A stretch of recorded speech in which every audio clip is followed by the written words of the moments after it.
Well, it finally happened, and I obviously think that COVID has given an assist or a speed up to this, obviously. But even before COVID, um, the ratings were in a record decline for years.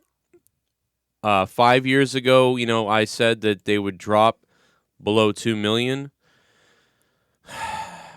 3 years ago, I had said that you may see 1.5 to 1.3 million in the next 5 years.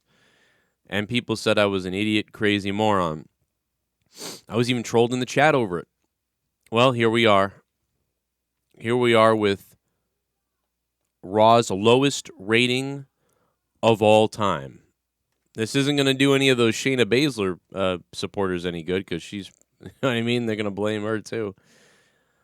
It drew a 1.5 million viewers on USA Network, according to Showbuzz Daily. Down 7.5% from last week's 1.6,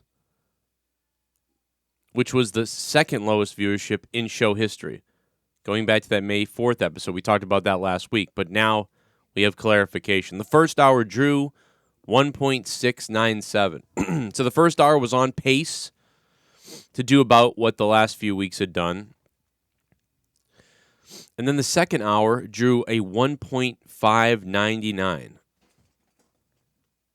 And then the final hour drew a dismal 1.5 million viewers. 1,504,000 viewers to be exact. Dropping from last week by over 100,000 viewers. This is a sadistic number in my eyes.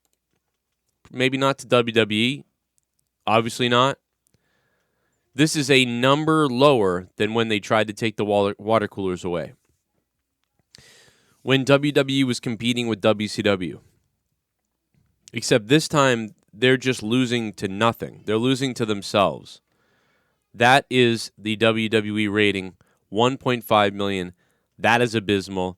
That is bad news. Up for you guys right now on my Patreon is Morning Madness, my morning podcast. I talked about some things on there.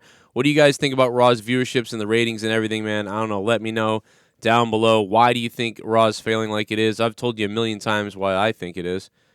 I can solve all the puzzles, solve all the problems, in my opinion. And in my opinion, if you made a bunch of changes to the show, you could get about 1 million people back.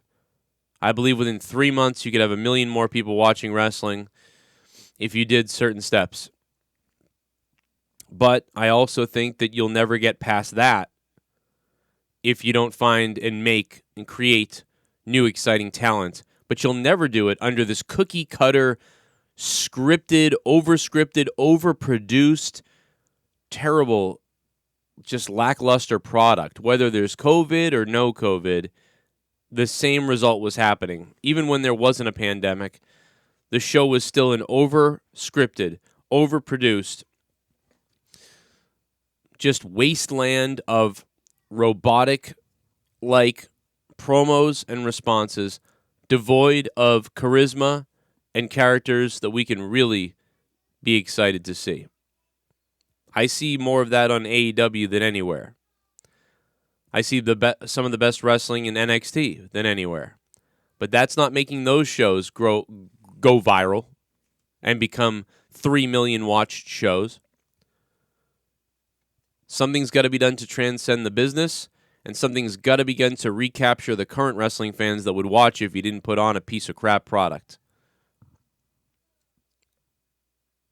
Nobody cares what I have to say.